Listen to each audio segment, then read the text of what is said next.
Friends, part 2లో రావణుడు మరియు అతని సోదరుల యొక్క జన్మ వృత్తాంతాన్ని చూసాం. ఇక ఈ ఎపిసోడ్లో రావణాసురుడు తన అన్న అయిన కుబేరుడిని జయించి లంకా నగరాన్ని ఎలా కైవసం చేసుకుంటాడో చూద్దాం. తన మనుమలు ముగ్గురు బ్రహ్మ వల్ల వరాలు పొందిన సంగతి పాతాళంలో ఉన్న సుమాలికి తెలిసింది. భయం తీరిపోయి ఆయన తన మంత్రులైన మారీచ, ప్రహస్త, విరూపాక్ష మహోదరులను వెంటబెట్టుకుని అట్టహాసంగా బయలుదేరి రావణుడి వద్దకు వచ్చి అతన్ని కౌగిలించుకొని, బాబూ, ఇంతకాలానికి నా కోరిక పండింది. ఏ విష్ణుమూర్తి భయం చేత మేము లంకను విడిచిపెట్టి పాతాళానికి వెళ్ళిపోయామో ఆ విష్ణువు భయం పోయింది. ఎందుకంటే నీవు బ్రహ్మ నుంచి ఉత్తమ వరాలు పొందావు. అసలు లంక మన రాక్షసులదే. దాన్ని బుద్ధిశాలి అయిన నీ సవతి అన్న కుబేరుడు ఆక్రమించి కూర్చున్నాడు. వీలును బట్టి మంచి మాటలతోనో లంచం పెట్టో బలాత్కారంగానో నీవు మీ అన్న వద్ద నుంచి లంకను తిరిగి సంపాదించు. నిక్షేపంగా నీవే లంకకు రాజుగా ఉండు. ఇలా చేశావంటే దిక్కు లేకుండా ఉన్న రాక్షస వంశాన్ని ఉద్ధరించిన వాడి అవుతావు అని అన్నాడు. అంతా విని రావణుడు, అదేమిటి తాత, కుబేరుడు మాకు తండ్రితో సమానుడు. నీవిలా అనకూడదు, నేను వినకూడదు అని అన్నాడు. సుమాలి ఆ పైన ఇంకేమీ అనలేకపోయాడు. ఆ తర్వాత కొన్నాళ్లకు సుమాలి మంత్రుల్లో ఒకడైన ప్రహస్తుడు రావణుణ్ణి ఒంటరిగా పట్టుకుని ఈ విధంగా నూరిపోశాడు. అబ్బాయి, నీవు మీ తాతగారితో అన్నమాట భావ్యంగా లేదు. శూరుడైన వాడికి అన్నదమ్ములన్న విచక్షణ ఏమిటి? అన్నదమ్ముల వైరం ఆది నుంచి వస్తున్నదే. ఆదితి, దితి అక్క చెల్లెళ్ళే. ఇద్దరూ కశ్యప బ్రహ్మకు భార్యలై దేవతలను రాక్షసులను కన్నారు. కానీ విష్ణువు రాక్షసులను చావగొట్టి 3 లోకాలు దేవతలకు కట్టబెట్టాడు. ఈ లంకేగాక భూమండలం యావత్తు ఒకప్పుడు రాక్షసులే అనుభవించారు. మేం నిన్ను కొత్తగా తప్పు పని చేయమని చెప్పటం లేదు. అందుచేత నేను చెప్పినట్టు చెయ్యి, మన వాళ్ళందరూ సుఖపడతారు అని అన్నాడు. రావణుడు కొంచెంసేపు ఆలోచించి సరేనన్నాడు. వెంటనే అతను ప్రహస్తుణ్ణి దూతగా కుబేరుడి వద్దకు పంపి ఇలా అడిగించాడు, అన్నా, ఇప్పుడు నీ ఆధీనంలో ఉన్న లంక అసలు రాక్షసులది. అందుచేత నీవు లంకను రాక్షసులకిచ్చేసినట్టయితే ధర్మంగా వర్తించిన వాడి అవుతావు. ప్రహస్తుడు వచ్చి ఈ మాటలు రావణుడి తరపున చెప్పగానే కుబేరుడు రావణుడితో తన మాటగా ఇలా చెప్పమన్నాడు, తమ్ముడు, మన తండ్రి నాకీ లంకా నగరాన్ని ఇచ్చినప్పుడు అక్కడ రాక్షసులెవరూ లేరు. నేను, నా యక్షులు ఇక్కడ ఉంటున్నాం. నా రాజ్యము, నా పట్టణము, నా ఐశ్వర్యము నీది కాదా? వచ్చి హాయిగా రాజ్యమేలు. ఒక తండ్రి బిడ్డలమైన మన మధ్య తేడాలు దేనికి? ఈ మాటలు చెప్పి ప్రహస్తుని పంపేసి కుబేరుడు వెంటనే పుష్పక విమానం వెక్కి తన తండ్రి వద్దకు వెళ్ళి జరిగిన సంగతి చెప్పాడు. విష్ణవసుడు కుబేరుడు చెప్పిందంతా విని, నాయనా, నేనొకటి చెప్తాను విను. రావణుడు ఈ మాట నాతో అంటే కోప్పడ్డాను. వాడికిప్పుడు వరాలు రావటం చేత ఒళ్ళు తెలియకుండా ఉంది. నీవు మటుకు లంకను విడిచిపెట్టి కైలాస పర్వతం మీదకి వెళ్ళి అక్కడ నివాసం ఏర్పాటు చేసుకో. అక్కడ మందాకిని నదిలో బంగారు తామర పువ్వులున్నాయి.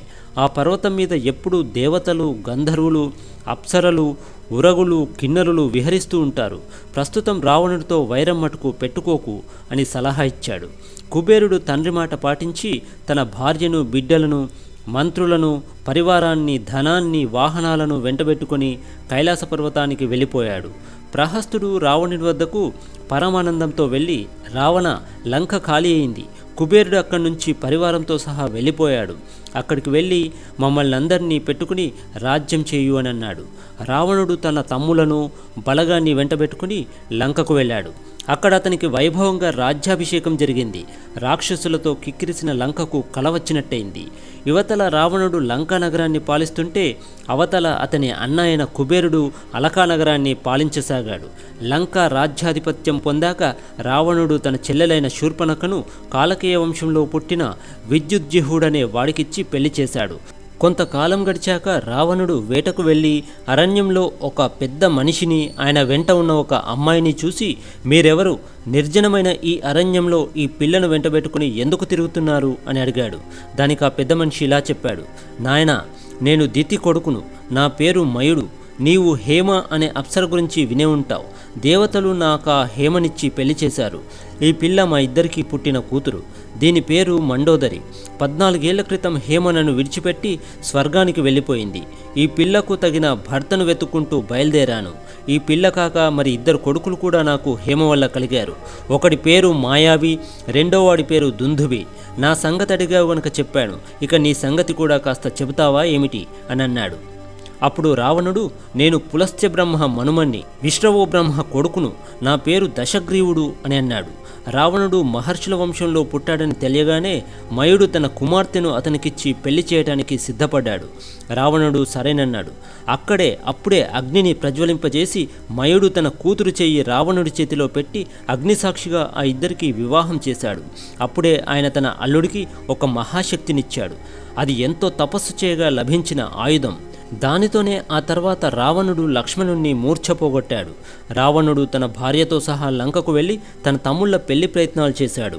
వైరోచనుడి మన్మరాలు వజ్రజ్వాల అనేదాన్ని కుంభకర్ణుడికి, శైలూషుడనే గంధర్వరాజు కూతురు సరమ అనేదాన్ని విభీషణుడికిచ్చి వైభవంగా పెళ్లి చేశాడు. ముగ్గురు అన్నదమ్ముళ్ళు లంకలో తమ భార్యలతో సుఖంగా కాపురం చేస్తుండగా రావణుడి భార్య మండోదరి మేఘనాథుణ్ణి కంది. ఆ కుర్రవాడు భూమి మీద పడుతూనే మేఘం ఉరిమినట్టుగా ఏడ్చాడట. అందుకని వాడికి మేఘనాథుడని పేరు పెట్టుకున్నారు. ఆ కుర్రవాడంటే తల్లిదండ్రులకు ఎంతో ప్రేమ. ఆ మేఘనాథుడి యుద్ధంలో లక్ష్మణుడి చేతిలో చచ్చిన ఇంద్రజిత్తు. ఒకనాడు రావణుడు కొలువు తీరి ఉండగా కుంభకర్ణుడు బ్రహ్మాండంగా ఆవలించి, అన్నా, నాకు నిద్ర ముంచుకొస్తుంది, నేను పడుకోవటానికి ఏదన్నా ఏర్పాటు చేయి అని అన్నాడు. అది బ్రహ్మవరం వల్ల ఆవహించిన నిద్ర. రావణుడు కుంభకర్ణుడికి ఒక నిద్రాభవనం అద్భుతంగా కట్టించిచ్చాడు. అది చాలా వెడల్పు, అంతకు రెండింతలు పొడుగు కలిగి స్ఫటికశిలా స్తంభాలు, దంతపు తోరణాలు అమర్చి తలుపులకు గోడలకు బంగారం మణులు పొదిగినట్టు ఉంటుంది. కుంభకర్ణుడు అందులో పడుకొని సంవత్సరాల తరబడి నిద్రపోయాడు. ఒక వంక కుంభకర్ణుడు అలా పడి నిద్రపోతుంటే రావణుడు తన అసాధారణ బలాన్ని అండ చేసుకొని దేవతలను, ఋషులను, యక్షులను, గంధర్వులను యథేచ్ఛగా బాధించసాగాడు. మదించిన ఏనుగు నీటిలో ప్రవేశించి కెలికినట్టుగా రావణుడు నందనోద్యానం మొదలైన దేవతల ఉద్యానాలను ధ్వంసం చేశాడు. తన తమ్ముడు చేస్తున్న పనులు దూష్యమైనవని బాధపడి కుబేరుడు తన వంశగౌరవానికి తగిన బోధనలను తమ్ముడికి చేయదలచి రావణుడి వద్దకు ఒక దూతను పంపాడు. ఆ దూత లంకకు వచ్చి ముందుగా విభీషణుని చూశాడు.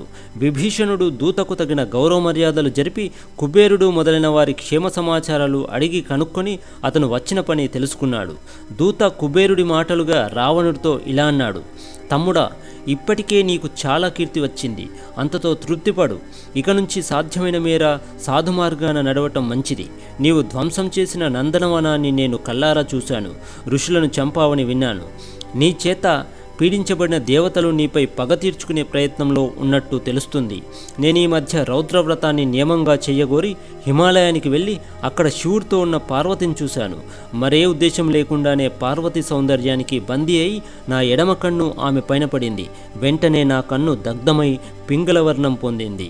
తర్వాత నేను అపారమైన ఆ పర్వతం మీద మరొక చోటికి వెళ్ళి రౌద్రవ్రతం అవలంబించాను.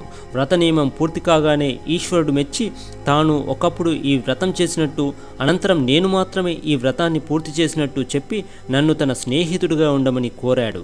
ఆయన నాకు ఏకాక్షి పింగళుడు అనే పేరు కూడా పెట్టాడు. ఆయన వద్ద సెలవు పుచ్చుకొని ఇంటికి వచ్చేసరికి నీవు చేసే దుష్కృత్యాల మాట చెవిన పడింది. వంశానికి అపఖ్యాతి తెచ్చే ఇలాంటి పనులు మాను నాయన. ఋషులు, దేవతలు చేరి నీ చావుకు ఉపాయం ఆలోచిస్తున్నట్టు వింటున్నాను కూడా. కుబేరుడి మాటలను ఈ విధంగా దూత చెప్పేసరికి రావణుడు ఆగ్రహావేశంతో, ఓరి దూత, ఈ మాటలు చెప్పిన నిన్ను, చెప్పించిన నా అన్నను ఏం చేస్తానో చూడు. కుబేరుడా, నాకు హితబోధ చేసేది తనకు శివుడి స్నేహం దొరికిందని కబురు చేస్తాడా? పెద్దవాడు, తండ్రి లాంటివాడు అని ఇంతకాలము చంపక మన్నించాను. నీ మాటలు విన్నాక 3 లోకాలు జయించాలని బుద్ధి పుడుతుంది. మా అన్న కారణంగా మిగిలిన దిక్పాలకులను కూడా నాశనం చేస్తాను అంటూ కుబేరుడి దూతను కత్తితో నరికి రాక్షసులకు తినమనిచ్చి ప్రయాణ సన్నాహం చేసి రథమెక్కి 3 లోకాలు జయించడానికి బయలుదేరాడు. అతను మొట్టమొదట కుబేరుడిపైకే వెళ్ళ నిశ్చయించుకుని మహోదరుడు, ప్రహస్తుడు, మారీచుడు, శుకుడు, సారణుడు, ధూమ్రాక్షుడు అనే మహాశూరులైన 6 మంత్రులతో బయలుదేరి కొద్ది కాలంలోనే నదులను, కొండలను, వనాలను దాటి కైలాస పర్వతం చేరాడు. అక్కడ రావణుడు, అతని అనుచరులు కూర్చొని ఉండటం చూసి ఆ వచ్చినవాడు కుబేరుడి తమ్ముడేనని తెలుసుకొని యక్షులు వెళ్ళి కుబేరుడితో చెప్పారు. వెంటనే కుబేరుడు తన యక్షులను రావణుడిపైకి పంపుతూ యుద్ధం చేయమని ఉత్తర్విచ్చాడు. అసంఖ్యాకులైన యక్షులు వచ్చి రావణుణ్ణి, అతని మంత్రులను చుట్టుముట్టి యుద్ధం ప్రారంభించారు. రావణుడి మంత్రి ప్రతి ఒక్కడూ 1000 మంది యక్షులతో యుద్ధం చేశాడు. ఇక రావణుడు ఎండుగడ్డిని అగ్ని దహించినట్టుగా యక్షులను నిర్మూలించాడు. ఈ యుద్ధంలో చచ్చిన యక్షులు చావగా మిగిలిన వారు పారిపోయారు. ఈ సంగతి విని కుబేరుడు మరికొందరు యక్షులను రావణుడిపైకి పంపాడు. ఆ యక్షులందరూ రణరంగం నుంచి భయపడి పారిపోయి నదుల్లోనూ గుహల్లోనూ దాక్కున్నారు. మాయలు తెలియని యక్షులు మాయోపాయంలో ఆరితేరిన రాక్షసుల ముందెలా నిలుస్తారు? ఈసారి కుబేరుడు ఇద్దరు మంత్రులను వెంటబెట్టుకుని రావణుడి వద్దకు వచ్చి, ఓరి దుర్మార్గుడా, నేనెంత చెప్పినా నీ చెవికెక్కలేదు. అజ్ఞానం చేత విషం తాగిన వాడికి దాని ఫలితం పొందేటప్పుడు గాని జ్ఞానం రాదు. నీ అజ్ఞానం నీవు గ్రహించుటలేదు. నరకం అనుభవించేటప్పుడు తెలుసుకుంటావు. నీతో మాట్లాడటం వృధా అని అన్నాడు. తర్వాత అన్నదమ్ములిద్దరికీ ద్వంద్వ యుద్ధం జరిగింది. కుబేరుడు తనపైన ప్రయోగించిన అస్త్రాలన్నిటికీ విరుగుడు చేసి రావణుడు మాయా యుద్ధం సాగించాడు. కుబేరుడికి అనేక రకాల రూపాలు కానవచ్చాయి, కానీ ఎక్కడా రావణుడి రూపం కనబడలేదు. ఆ స్థితిలో రావణుడు గదతో కుబేరుడి తలపైన బలంగా కొట్టి కింద పడగొట్టాడు. రక్తం కారుతూ పడి ఉన్న కుబేరుణ్ణి నిధుల అధిదేవతలు నందనవనానికి చేర్చి చికిత్సలు చేశారు. ఈ విధంగా రావణుడు కుబేరుడిపై విజయం సాధించి పుష్పక విమానాన్ని తీసుకుని దానిలో ఎక్కి శరవణానికి వెళ్ళిపోయాడు. సో ఫ్రెండ్స్, ఈ ఎపిసోడ్లో రావణాసురుడు లంకా నగరాన్ని ఎలా చేజెక్కించుకున్నాడో, అదేవిధంగా కుబేరుణ్ణి ఎలా ఓడించాడో చూసాం. ఇక నెక్స్ట్ ఎపిసోడ్ అయిన పార్ట్ 4లో రావణాసురుడు మహాశివుని చేతిలో భంగపడి ఆ పరమశివుణ్ణి ఎలా శరణుజొచ్చాడో, అదేవిధంగా వేదవతి యొక్క శాపానికి ఎలా గురయ్యాడో చూద్దాం.